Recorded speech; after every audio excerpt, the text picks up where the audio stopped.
Entonces, bueno, nada, qué bendición que estamos acá nuevamente, un domingo más. Seguimos en la carta a los Hebreos. Estamos casi que terminando, ¿sabes? Estamos casi que terminando la carta a los Hebreos. Espero que la estén disfrutando tanto como yo. Espero que estén disfrutando esta preciosa enseñanza que el Señor nos ha querido dejar a través de un autor X, que no sabemos quién es. Hay especulaciones, algunos dicen que es Pablo, otros dicen que no es Pablo. Yo me inclino por pensar que es Pablo, pero como yo no soy ni escritor de libros, ni de comentarios, pues soy menos indicado para decir que fue Pablo. Así que un escritor X, pero de lo que sí estamos seguros es que fue totalmente inspirado por Dios, nos dejó esta carta que le escribió a una iglesia, presumiblemente en Roma, pero llena de creyentes hebreos, es decir, judíos, israelitas. Y está siendo una bendición para nosotros, con grandes enseñanzas para nosotros, para nuestras vidas. Me gustaría hacerles una pregunta. ¿Alguno de ustedes ha tenido algo exclusivo, algo único? ¿Alguno ha tenido en su casa algo único? Un cuadro, no sé, Miguel Ángel, algo coleccionable, una moneda única, no sé, un jarrón de porcelana china que no existe en ningún otro lugar del mundo. Nadie ha tenido eso. ¿Sí? No. Bueno. Vamos a dejarlo ahí. Yo no creo que a mí me pongan en ninguna colección. Vamos a dejarlo ahí. Hace tiempo a mí me dio, y quizás, bueno, Ali no está aquí, no puede contestar, pero hace tiempo a mí me dio por coleccionar monedas. No se van a pensar ustedes que las tenía puestas en ningún lugar. Me dio por recoger monedas raras y echarlas en un pomo. Hace unos años, no mucho. No estaba aquí todavía. Porque cuando uno está aquí ya medio que no puede perder mucho tiempo en esas cosas, ¿no? Cuando estaba en Cuba, que tenía un poco más de tiempo, me dio por coleccionar monedas. Y la más exclusiva que tenía fue una peseta de los años 1920. ¿Se acuerdan de las pesetas? Los cubanos se acuerdan de las pesetas. Una peseta, 20 centavos, de 1920 por ahí. Pero al final yo estaba convencido de que no era exclusiva ni nada por el estilo, porque de hecho me la devolvieron en un vuelto. No sé, compré algo en algún kiosco ahí en San Cristóbal y me la devolvieron. Es decir, eso no era exclusivo. Estaba circulando. Igual que ese, seguro habían muchísimas. Hay coleccionistas que se vanaglorian en este mundo, ¿no? Hay coleccionistas que se vanaglorian de sus piezas y el valor que éstas tienen en el mundo. Valor único. Hoy estaba hablando ahora, antes de orar, estábamos hablando de una transacción, hay una venta de un reloj único que costaba como $800,000 y creo que cuesta poco, y otros que cuestan más. Y hay gente que se vanagloria porque yo tengo el cuadro tal, el cuadro más cual. Y sí, lo más seguro, como yo me esperaba, es que ni tú ni yo tengamos ninguna pieza exclusiva y única en nuestras casas, digna de colección o que sea museable, seguro. Ahora, tú y yo, tenemos algo que es lo más exclusivo y único que nadie jamás pudiera tener. Aunque no tengamos ninguna pieza museable, tú y yo tenemos algo que es lo más exclusivo que alguien en este mundo pudiera tener. Porque tú y yo tenemos al Cristo que se ha ofrecido para limpiar nuestros pecados para siempre. Y mira, más exclusivo que eso, nada. Más exclusivo que eso, nada. Vamos a leer Hebreos. Vamos a leer Hebreos, capítulo 10, los versículos del 1 al 18. Hebreos 10, del 1 al 18, que es donde estaremos hoy. Yo estaré leyendo y ustedes amablemente estarán siguiendo con la vista. Hebreos 10, del 1 al 18.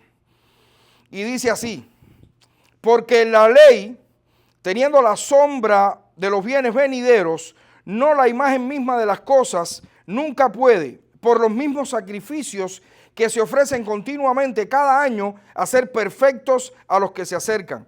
De otra manera, cesarían de ofrecerse, pues los que tributan este culto, limpios una vez, no tendrían ya más conciencia de pecado.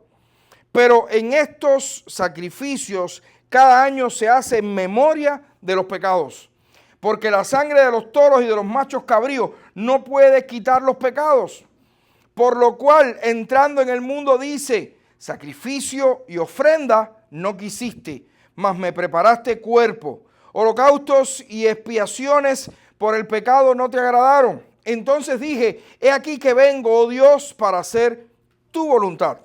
Como en el rollo del libro está escrito de mí, diciendo primero, sacrificio y ofrenda y holocaustos y expiaciones por el pecado no quisiste, ni te agradaron, las cuales cosas se ofrecen según la ley, y diciendo luego, he aquí que vengo, oh Dios, para hacer tu voluntad, quita lo primero para establecer esto último. En esta voluntad somos santificados mediante la ofrenda del cuerpo de Jesucristo, hecho una vez para siempre. Y ciertamente todo sacerdote está día tras día ministrando y ofreciendo muchas veces los mismos sacrificios que nunca pueden quitar los pecados. Pero Cristo, habiendo ofrecido una vez para siempre un solo sacrificio por los pecados, se ha sentado a la diestra de Dios. De ahí en adelante, esperando hasta que sus enemigos sean puestos por estrado de sus pies. Porque con una sola ofrenda hizo perfectos para siempre a los santificados. Y nos atestigua lo mismo el Espíritu Santo, porque después de haber dicho, este es el pacto que haré con ellos, después de aquellos días, dice el Señor, pondré mis leyes en sus corazones y en sus mentes las escribiré. Añade, y nunca más me acordaré de sus pecados y sus transgresiones, pues donde hay remisión de estos, no hay más ofrenda por el pecado. Padre, gracias. Gracias por tu palabra, Señor. Gracias porque es lámpara a nuestros pies y es lumbrera a nuestro camino. Y gracias sobre todas las cosas porque es tu palabra la única que puede hacernos cambiar. La única que puede hacernos girar a ti. Es tu palabra, Señor, la única que puede cambiar nuestros corazones. Permite que nosotros la podamos escudriñar, que nosotros anhelemos vivir en ella. Y esta tarde que también podamos exponerla solamente a ella, Señor. En el nombre de Jesús. Amén.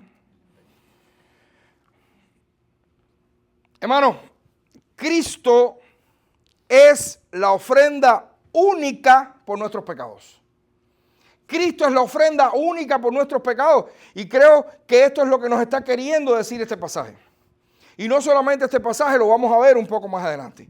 Cristo, fíjense, hay una diferencia. Cristo es no es Cristo es la única ofrenda por nuestros pecados, que también es una realidad. Lo que estamos intentando decir es que Cristo es la ofrenda única. Si no hay más. Cristo es la ofrenda única por nuestros pecados. Vamos a hacer un poco de recorrido por el contexto bíblico e histórico de este pasaje y también un poco de la carta a los Hebreos para volvernos a ubicar, ya que la semana pasada estuvimos hablando de otras cosas. Recuerdan que esto fue una carta que escribió el autor a una iglesia, presumiblemente en Roma. Lo más probable es que estaba en Roma. Y en la década de los años 60 después de Cristo, entre el 60, algunos piensan el 60 y el 65 se escribió esta carta, más pegado al año 63. Porque recuerden qué sucedió, recuerden lo que sucedió en Roma en aquel momento. Recuerden, Roma se incendió, hubo un gran incendio en Roma. ¿Y Nerón a quién culpó? Nerón culpó a los cristianos. Y culpó a los cristianos y después ¿qué hizo? Pues comenzó una seria persecución. Una seria persecución a los cristianos. ¿Saben dónde terminó esa persecución? Bueno, esa persecución terminó en muchísima gente, muchísimos cristianos muertos, muchísimos cristianos torturados, muchísimos cristianos perseguidos, era increíble, muchísimos cristianos incendiados, que los ponían como antorchas para alumbrar los caminos. Y esta gente estaban viviendo eso y estaban muy atemorizados porque a ellos también le podía pasar. Y entonces muchos que estaban haciendo, muchos estaban volviendo atrás. Muchos estaban dejando la iglesia, muchos estaban renegando de su fe. Ustedes se imaginan, oye, yo acabo de dejar toda mi religión, yo acabo de dejar todo mi ritual, yo acabo de dejar todas mis cosas, mi familia incluso, para seguir a un hombre muerto y resucitado. Y ahora por culpa de este hombre, mira lo que me está viniendo encima. Pues yo voy para atrás otra vez. Y entonces el escritor de la carta, pues por eso es que nos ha dicho todas las maravillas que nos ha dicho de Cristo desde el capítulo 1 mismo. Para decirles a ellos, ojo para dónde ustedes van. Porque ustedes están en el más grande. ustedes están en el único que es superior. Ustedes están en el único que trajo la última palabra. Ustedes están en el único que es el mayor de todos los sacerdotes. Ustedes están en el único que ha abierto las puertas para que todos ustedes puedan entrar a la mismísima presencia de Dios. Ustedes están en el único que es la única ofrenda que puede perdonar los pecados. Ahora, contexto bíblico. Quizás lo estemos diciendo por primera vez, pero ha sido evidente en todo el relato de la carta. Hay algo que el autor nos está queriendo decir. No sé si se han dado cuenta. Y sobre todo porque nosotros estuvimos viendo Éxodo hace poco tiempo. El autor ha estado estableciendo un paralelo entre los sucesos del Éxodo y la situación particular por la que estaban atravesando los hermanos de la iglesia. ¿Qué pasó con el pueblo de Israel cuando salió del Éxodo? ¿Qué fue lo que hizo Dios en el Éxodo? A través de un sacrificio también. Recuerden la Pascua. El pueblo de Dios fue liberado, fue sacado, perdón, estoy medio, se me están yendo gallos, no se preocupen por eso. Lo peor es que ni Arly si no puede quitar los gallos de él. El pueblo de Israel fue liberado de Egipto, de la esclavitud de Egipto, a través de un sacrificio. Lo que por supuesto, cuando llegaron al desierto, comenzó todo un proceso. Betty, ¿pero en qué es lo que hay que confiar? En el proceso. En Elenda hay que confiar en el proceso. Los que no fueron al retiro no sabrán de lo que estamos hablando. Vayan al próximo para que vean. Hay que confiar. Ellos no quisieron confiar en el proceso. Y entonces en el desierto, a la primera de cambios, al primer problema, ¿qué fue lo que dijeron muchos? A Moisés: nos sacaste de Egipto donde teníamos comida, donde estábamos bien, esclavos, fíjense, sufriendo, oprimidos. Sin embargo, una vez libres en el desierto, porque tuvieron el primer contratiempo, Moisés, nos sacaste aquí para hacernos morir en este desierto. Para eso nos hubiera dejado en Egipto. Queremos virar atrás. Y el autor de los Hebreos está haciendo un paralelo entre aquello que pasó allá y esta iglesia. Por eso nos ha hablado tanto del tabernáculo. Por eso nos ha hablado tanto de los sacrificios. Por eso nos ha hablado tanto de todas estas cosas. Ahora bien, hay una pequeña gran diferencia entre los que vivieron el Éxodo y los hermanos de la iglesia a la que se les escribe. Aquellos solo vieron la sombra de lo que vendría. Los hermanos de la iglesia a la que se les escribe tenían la imagen misma de la sustancia, es decir, de todas las cosas. El escritor de la carta nos ha estado mostrando esta idea prácticamente desde el mismo principio. Cristo es superior a Moisés, que fue quien rescató a Israel de la esclavitud de Egipto.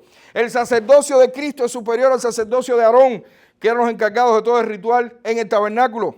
Pero Cristo es superior también al mismísimo tabernáculo, porque Cristo vino a ser el mejor y verdadero tabernáculo, como nos muestra Juan en su evangelio, en el 1:14. ¿Qué dice Juan?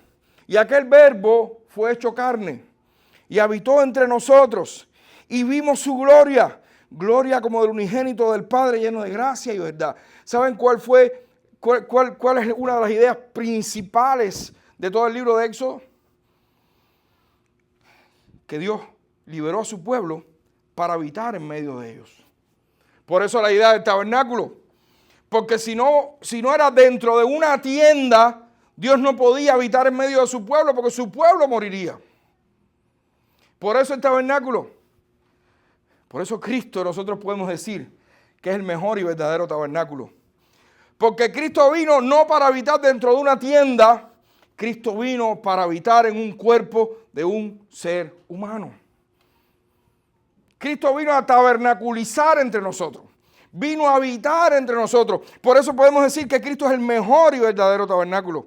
Pero por sobre todas las cosas, Cristo es la mejor, verdadera y única ofrenda, el mejor y verdadero cordero sacrificado en el altar de Dios.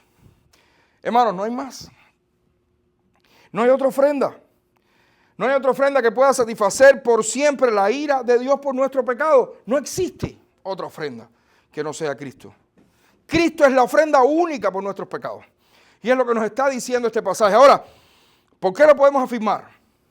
¿Por qué lo podemos afirmar teniendo en cuenta este pasaje? En primer lugar, porque Cristo es la única ofrenda que quitó nuestros pecados y nos hizo perfectos para siempre. En Cristo fuimos hechos perfectos para siempre, porque nuestros pecados fueron quitados. Vamos a estar viendo los versículos del 1 al 4 y después del 15 al 18, porque es interesante algo que vamos a estar viendo después. El autor organiza este pasaje de una manera muy interesante, porque nos expone una misma idea, los versículos del 1 al 4, y después la vuelve a repetir, como decíamos, casi exactamente igual del 15 al 18. Y es una de las ideas que nos ha estado mostrando desde el capítulo 4 prácticamente. Que Cristo, la idea es esta, que Cristo es la única ofrenda que quitó nuestro pecado y nos hizo perfectos para siempre.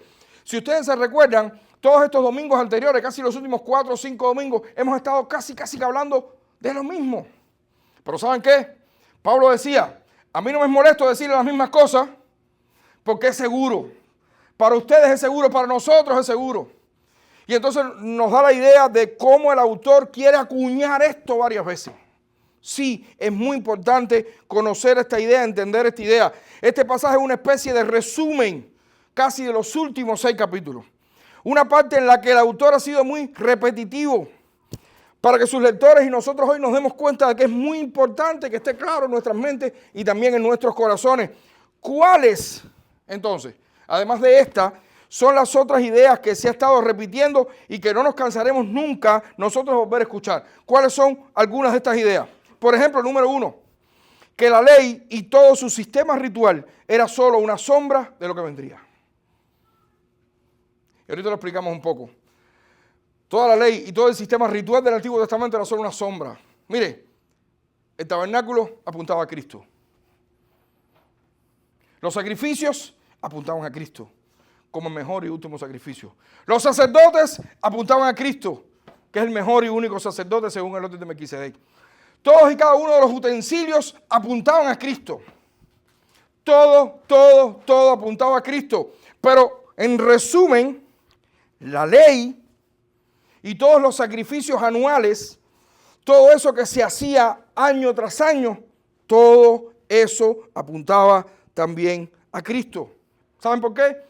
Porque todas estas cosas no podían hacer perfectos o limpios a los que se acercaban a ellos.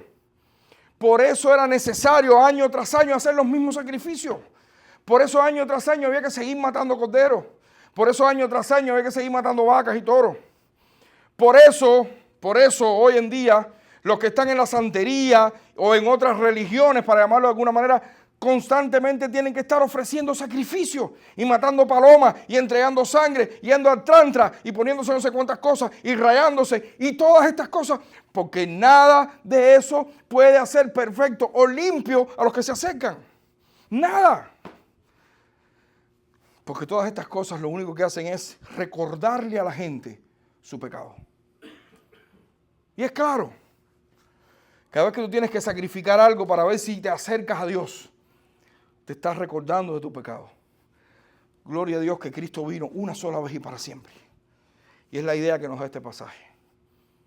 Para que nosotros no tengamos más recuerdos de nuestro pecado. Y eso no significa que no estemos en pecado. Lo vamos a ver un poco más adelante.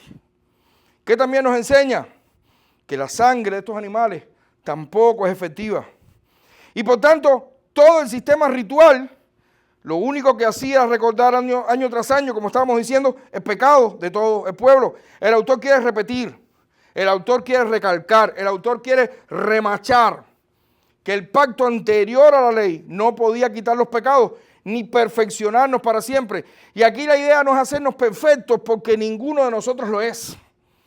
La idea es que a través de la ofrenda de Cristo, a través del sacrificio de Cristo, nosotros recibimos su perfección. La perfección no nuestra, sino la perfección de Cristo. Por eso, cuando tengamos que presentarnos delante del Creador, cuando nos toque, porque óiganme bien, todos nosotros vamos a estar delante del Creador un día. Lo quieras o no, un día te vas a parar delante de tu Creador. Un día te vas a parar delante del Rey de Reyes y Señor de Señores. Y los que creímos, los que nos arrepentimos y creímos,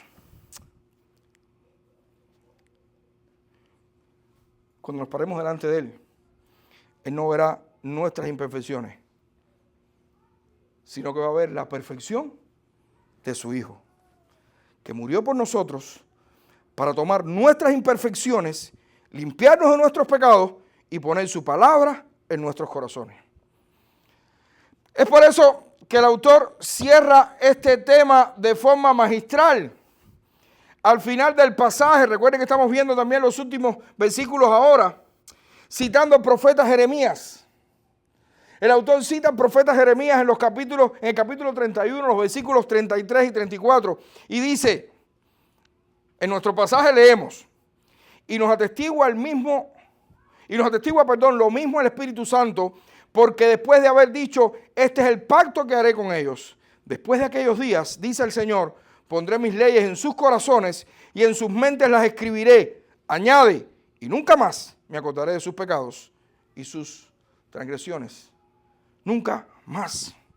Esta es la idea del autor de la carta. El antiguo pacto no podía ser los perfectos, ni podía perdonar sus pecados, pero el nuevo pacto en Cristo lo logra por completo. Leamos al profeta Jeremías en el capítulo 31. Ahora vamos a leer al mismísimo Jeremías, de donde cita el autor de la carta. He aquí vienen días, dice Jehová, en los cuales, recuerden que esto fue escrito muchísimos años antes de la llegada de Cristo. Y miren cómo el profeta Jeremías escribe. He aquí que vienen días, dice Jehová, en los cuales haré nuevo pacto en la casa de Israel y con la casa de Judá. No como el pacto que hice con sus padres el día que tomé su mano para sacarlos de la tierra de Egipto. Porque ellos invalidaron mi pacto, aunque fui yo un marido para ellos, dice Jehová. Pero este es el pacto que haré con la casa de Israel después de aquellos días, dice Jehová. Daré mi ley en su mente y la escribiré en su corazón, y yo seré a ellos por Dios y ellos me serán por pueblo. Y no enseñará más ninguno a su prójimo, ni ninguno a su hermano, diciendo, conoce a Jehová, porque todos me conocerán, desde el más pequeño de ellos hasta el más grande, dice Jehová. Porque perdonaré la maldad de ellos y no me acordaré más de su pecado. Qué bendición que tenemos un Dios que ha puesto ahora su ley en nuestro corazón, en nuestra mente, y que ya no se acuerda más de nuestros pecados. La última parte de este fragmento es concluyente y firme. Es el testimonio del Espíritu Santo de Dios a nosotros. El Dios nuestro no se va a acordar más de nuestros pecados cuando estemos cara a cara. Pero no por nuestros méritos, sino porque Cristo al ofrecerse en la cruz una vez y para siempre, nos hizo limpios. Dios sencillamente no cogió nuestros pecados y dijo, no se preocupen, ya no me olvido más de ellos. Hazte la idea que no hiciste nada. No, eso no sería un Dios justo. Porque el Dios justo no da por inocente nunca al culpable. Y el que es culpable es culpable, perdón. Si yo robé y yo voy ante un juez y el juez es mi amigo o mi familia, mi papá, mi mamá, y por lástima conmigo, por amor a mí, me dice, tranquilo, ni te preocupes, nadie se ha enterado, estás libre. Sí, me aman mucho, pero no son justos. Y el Dios nuestro ama mucho, pero también es muy justo. Y aunque te ame, si cometiste pecado, te va a juzgar. Por eso todos nosotros somos culpables de pecado. Por eso todo este mundo es culpable de pecado. Y la única manera de poder ser libre de ese pecado era por medio de un Salvador. Por eso Cristo vino hasta este mundo, habitó entre nosotros como un ser humano, para ir a morir en tu lugar. Porque muriendo, Él recibió la justicia, el juicio, el castigo que tú y yo merecíamos. Porque ¿saben qué? Dios tenía que bajar el machete. ¿Conocen la frase? ¿No conocen la frase? ¿No? Dios tenía que bajar el machete, sí. Dar el trastazo, dar el golpe. Tenía que justiciar, dar el cuero. No sé cómo dicen, cómo dicen en Venezuela, Nilson, cuando hay que castigar. Arrancar la cabeza. Dios tenía que arrancar la cabeza. Dios tenía que bajar el machete. Tenía que dar el golpe. Tenía que hacerlo.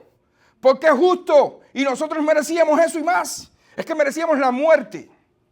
Realmente. No bajar el machete no para dar un planazo en una nalgadita. No. La muerte. Porque no deja por inocente al culpable. Nuestro Dios no deja por inocente al culpable. Por eso, para nosotros poder estar libres de ese juicio, tuvo que ajusticiar a su propio Hijo. Por ti y por mí. Por ti y por mí. Nuestros pecados fueron remitidos. Sí, hubo una remisión. Fueron remitidos. Ya no están más para Dios.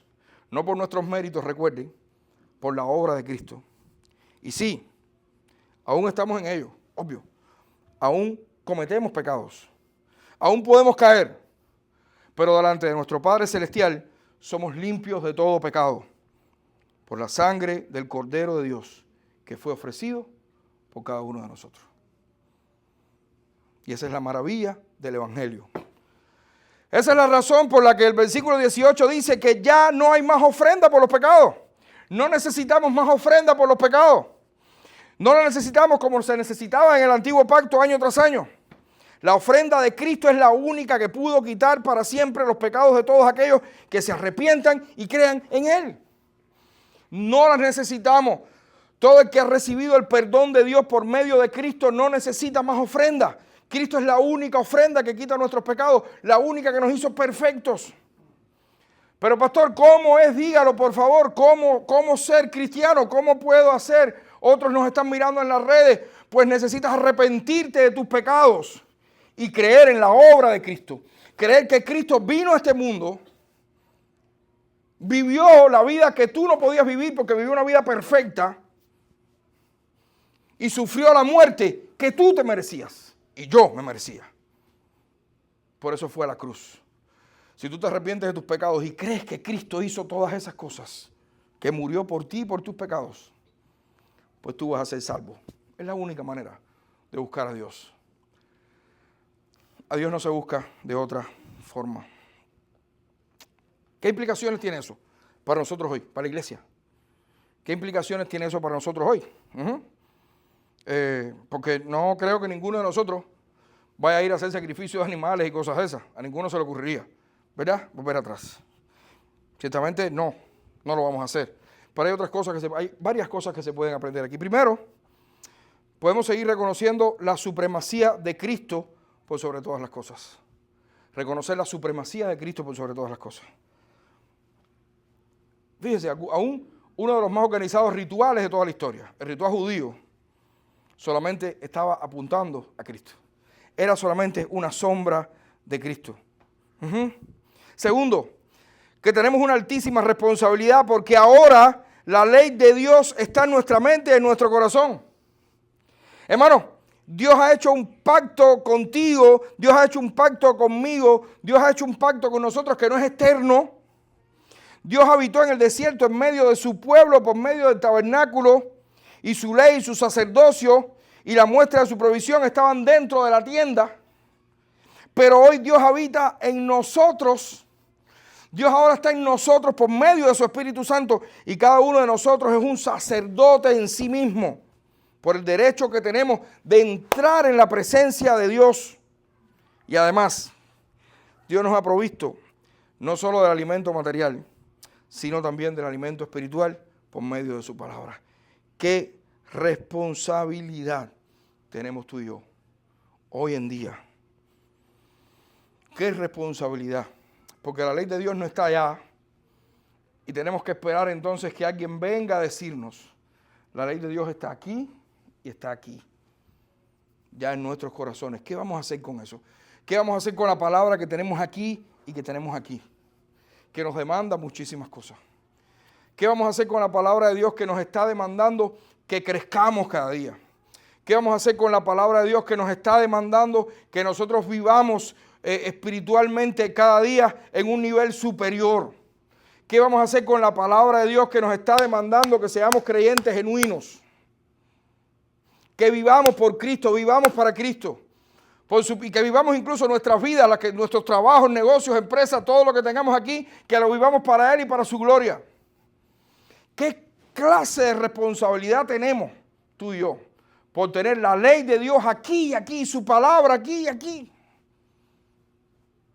No es que yo no sabía, que yo no entendía, que yo no, sí. Es que el pacto de Dios está aquí en tu corazón. Dios lo quiso así de esa manera. Es que precisamente por ser así es que ya no se acuerda más de tus pecados. Y en tercer lugar, reafirmarnos tú y yo en la idea que cualquier camino hacia el perdón de pecados fuera de Cristo es inútil. Y esto es para nosotros también. Esto no es solamente para los que no lo conocen todavía. Nosotros lo hemos entendido, tú y yo, pero necesitamos también recordarnos esta idea todos los días de nuestra vida. Nosotros cada día de nuestra vida tenemos que recordarnos que no hay perdón de pecado fuera de Cristo. No hay perdón de pecado fuera de Cristo. En ningún lugar hay perdón de pecado fuera de Cristo. No hay perfección fuera de Cristo. No existe. No hay nada fuera de Cristo. Porque miren, se pueden tener muchas cosas, ¿verdad? Pero si no se tiene a Cristo, no se tiene nada. Yo sabía que ustedes lo iban a decir. Si no se tiene a Cristo, no se tiene nada. Puedes buscar donde quieras. Puedes correr a donde quieras. Puedes suplicar ir a donde quieras. Que si no vienes a Cristo, no tendrás perfección y perdón de pecado. No lo hay. Y si no, piensa en tu vida anterior. Piensa en tu vieja vida. ¿A cuántos lugares fuiste a buscar? Todo el tiempo que perdiste buscando. ¿Encontraste perdón de pecados? ¿Encontraste perfección? Obvio que no. Porque eso solamente se encuentra en Cristo.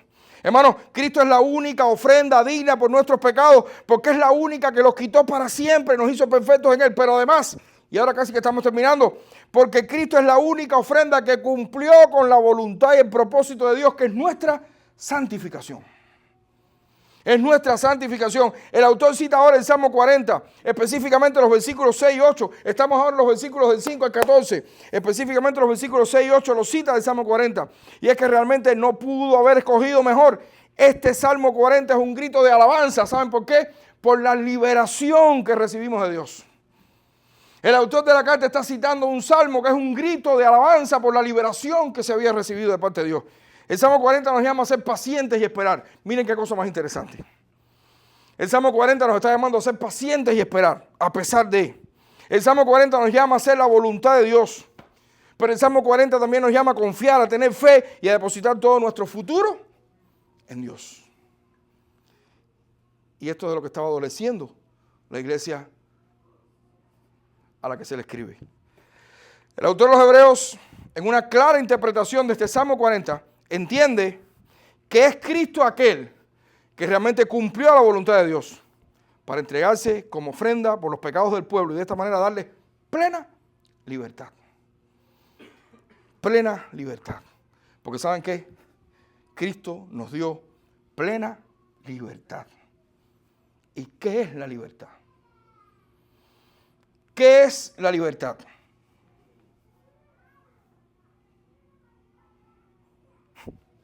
¿Saben qué? El himno de los Estados Unidos de Norteamérica, escrito por Francis Scott en 1814, termina con la siguiente pregunta. Dicen que la bandera de las barras y las estrellas todavía ondea sobre la tierra de los libres y el hogar de los valientes. Precioso el himno. Pueden buscarlo en internet. Tierra de los libres. La letra de este himno evoca un sentido de valentía, perseverancia, pero además amor por la libertad. Sin duda este país que se fundó sobre las bases de la libertad, porque es una realidad, para que cada individuo, lejos de las ataduras de un estado presente, pueda tener una idea, un proyecto de vida y pueda llevarlo a cabo plenamente. El país que a muchos de nosotros nos ha abierto las puertas, y digo a muchos, no es porque a algunos se las ha cerrado, sino porque, por ejemplo, Romy nació aquí. A Romy no le abrió ninguna puerta, ya las puertas estaban abiertas. Ella nació dentro de la casa.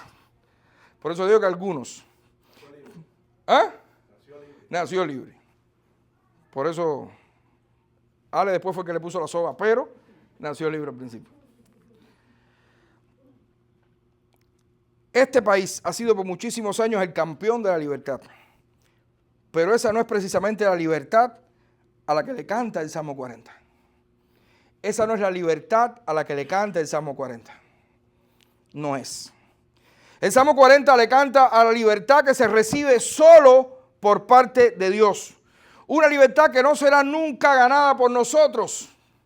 Una libertad que no se gana mediante luchas. No se gana derrocando un imperio. No se gana por la lucha de las 13 colonias. No se gana de esa forma. No. Una libertad que fue lograda por el Hijo de Dios, nuestro Señor Jesucristo, porque Él cumplió plenamente la voluntad del Padre, siendo la mayor y mejor ofrenda, una ofrenda superior, muy superior a todas las que fueron ofrecidas en el Antiguo Pacto. Y esa es la libertad a la que le canta el Salmo 40, y esa es la libertad a la que tú y yo fuimos llamados. Nosotros fuimos hechos libres. Hoy somos libres para emprender, somos libres económicamente para montar un negocio, somos libres para estas cosas, pero solamente se es libre de la libertad a la que Cristo llamó si todos nosotros o el que quiera se arrepiente de sus pecados y cree en Jesucristo. No nos confundamos. Este no es un país cristiano, porque no hay país cristiano. Este es un país que fue fundado sobre bases cristianas, lo sé, lo reconozco, pero no es un país cristiano. No hay ningún país cristiano. ¿Saben qué? Cuando yo vine de Cuba, hace 6 años va a ser, venir a este país me hizo crecer, espiritualmente hablando, porque me di cuenta que este no es el reino de los cielos. Y que yo todavía ansío, anhelo y quiero el reino de los cielos. Y no es porque este país esté malo, no. Menos mal que estoy aquí y me he librado de una pila de pagones. Pero no es el reino de los cielos. ¿Es un país libre? Sí. ¿Nos da libertad? También. ¿Podemos hacer muchas cosas? Por supuesto. ¿El techo económico está altísimo? Altísimo. Más que en ningún otro país de este mundo. Pero ojo, cuidado. Esta no es la libertad que tú quieres anhelar. Tú y yo anhelamos la libertad que solamente nos da el Cordero de Dios. Y esa está ofrecida, para todos aquellos que se arrepientan de sus pecados y crean en el Evangelio. Amados hermanos, ese cumplimiento de la voluntad de Dios por parte de Cristo fue lo único que hizo posible que nosotros pudiéramos ser santificados. La ofrenda del cuerpo de Cristo, hecha una vez para siempre, fue la que nos dio la verdadera libertad. Y la verdadera libertad no es otra cosa que nuestra santificación. Tú y yo somos libres porque somos santificados por Dios. Tú y yo somos libres porque Dios nos ha apartado para Él, y ese es el significado de la santificación. ¿Qué cosa es santificación? El proceso de ser santos. Y ser santo no es otra cosa que ser apartado para Dios. El santo no es el que tiene una bolita en la cabeza ni el que se porta bien. El santo es el que Dios ha apartado para Él. Tú eres de los míos, ponte aquí. ¿Oíste, San Miguel? Y no es que nosotros llamamos así, pero para que tengan una idea, todos los que nos arrepentimos de nuestros pecados y creímos en Cristo, somos santos. Y estamos en el proceso de la santificación. Y ese proceso es el que nos da plena libertad. Plena libertad. Nos damos cuenta por qué podemos decir ahora, junto con el autor de la carta, que Cristo es el centro de todo y es superior a todo. Nos damos cuenta. Mira, Cristo es la mejor ofrenda por su pueblo. Cristo es el sacerdote que ofreció la mejor ofrenda por su pueblo. Cristo es el sacerdote que hoy sigue intercediendo ante el Padre por su pueblo. Pero además Cristo está esperando, como nos dice el autor, citando el Salmo 110, versículo 1, hasta que todos sus enemigos sean puestos como una plataforma debajo de sus pies, sobre la cual Él se va a levantar como el Rey supremo y eterno. Cristo va a regresar. Cristo viene. Viene pronto. Eso lo está diciendo Pablo hace 2000 años, pero tenemos que seguirlo repitiendo. Cristo viene pronto. Algunos me podrán preguntar, oye, pero pronto ya hace 2000 años. Viene pronto. El tiempo no pasa en Dios, en nosotros sí. Dios vive en un eterno presente. Por eso la Biblia dice, para Dios 1000 años es como un día y un día es como 1000 años. A nosotros sí nos pasa el tiempo. Y nos damos cuenta cuando nos miramos al espejo. Pero para Dios no. No entendemos cómo, no me preguntes. Cristo viene pronto. Cristo va a regresar. Y va a regresar para llevarse a los que queden y juntos todos, por toda la eternidad, le vamos a adorar. Todos aquellos que fuimos hechos perfectos mediante la santificación por la única ofrenda de nuestro Señor Jesucristo, le estaremos adorando siempre. ¿Qué confianza nos da este pasaje, hermano? ¿Qué confianza nos da este pasaje? Tenemos libertad. Tenemos libertad, hemos sido santificados por la obra de Cristo. ¿Entendemos esto? Tú y yo fuimos santificados por la obra de Cristo, no por nuestros méritos. No había nada en mí y en ti que fuera meritorio de salvación. Y a pesar de esto, Cristo con su ofrenda me salvó, me hizo libre. ¿Entiendes esto? ¿Sabes qué te merecías tú? ¿Sabes qué me merecía yo? La muerte. Sin embargo, Cristo nos salvó por su ofrenda única. Vivamos agradecidos, hermanos. Agradecidos por la libertad que tenemos en Cristo. Vivamos agradecidos por todo lo que Cristo nos ha permitido vivir. Vivamos agradecidos por todo lo que Cristo nos ha permitido ser. Vivamos agradecidos por todo lo que Cristo nos está permitiendo, las experiencias que estamos teniendo. Qué bendición poder ser un hijo de Dios. Qué bendición poder adorarle. Qué bendición poder reconocer su grandeza. Qué bendición poder decir todo lo que tengo y todo lo que soy es por el Hijo de Dios, no por mí ni por mis méritos. ¿Qué vamos a hacer? ¿Te das cuenta? Vivamos agradecidos. Vive agradecido por todo lo que tienes. Vive agradecido por todo lo que eres. Vive agradecido por dónde estás. Vive agradecido si estás bien. Vive agradecido si estás mal. Vive agradecido. Porque Dios nos ha garantizado la libertad en Cristo. Una libertad eterna. No una libertad parcial. Y ahora sí concluimos. Al principio decíamos que el autor organizó este pasaje de una manera muy interesante. Porque dejó su idea principal, esa que no quería que nosotros olvidáramos, casi en el centro mismo. Si vamos al versículo 14, por favor, todos lean ahí, todos vayan al versículo 14, que está casi en el mismo centro de todo el pasaje. 10:14, dice así: porque con una sola ofrenda hizo perfecto para siempre a los santificados. Porque la ofrenda de Cristo nos hizo perfectos, limpiando nuestros pecados. Y la iglesia de Cristo nos dio libertad, habiéndonos santificado. Con una sola ofrenda fuimos rescatados de la esclavitud del pecado. Con una sola ofrenda fuimos libres para siempre. Con una sola ofrenda tuvimos acceso al reino de los cielos. Con una sola ofrenda tuvimos la seguridad de la vida eterna. Una sola ofrenda, una sola. La ofrenda del cuerpo de Cristo fue suficiente para que nuestro Dios nos hiciera limpios y nos llevara hacia Él con plena garantía. Entonces, ¿a dónde vamos a ir? Y es lo que el autor le preguntaba a los hebreos: ¿para dónde se van ustedes, Guajiro? Ustedes están locos. Van a regresar atrás. Vas a volver a la esclavitud del pecado. ¿Quieres volver a la esclavitud del pecado? ¿Quieres regresar a tus ídolos? ¿Recuerdas ese lugar donde fuiste y buscaste a ver si encontrabas salvación y libertad? ¿Quieres regresar ahí? Después de ser libre y santificado por la ofrenda de Cristo. Recordemos algo que enseñábamos, mientras estudiábamos el libro de Éxodo. ¿Qué decíamos mientras estábamos predicando Éxodo? ¿Dónde estábamos en Éxodo? ¿Recuerdan? Olivia me lo recordaba siempre. Cuando estábamos estudiando Éxodo decíamos: estamos en el desierto. ¿Recuerdan? Estamos en el desierto. Tú y yo hoy estamos en el desierto.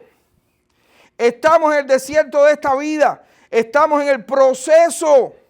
El proceso es duro, a veces sí, pero Dios nos salvó. Confiemos en el proceso.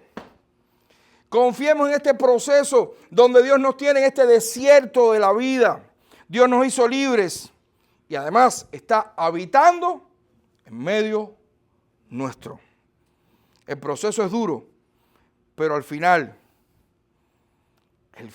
ese final es mejor de lo que todos podemos imaginar. Porque quien lo garantiza es el único que ha podido liberarnos a través de su sacrificio de una vez y para siempre.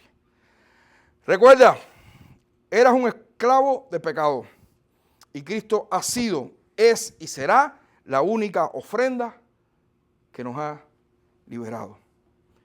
¿Lo seguirás siempre en medio de este proceso o volverás atrás por temor a lo que pueda ocurrir en el camino duro, pero totalmente seguro que va al reino de los cielos? ¿Qué vas a hacer? ¿Qué vamos a hacer? Este desierto es fuerte, es duro, pero confiemos en el proceso.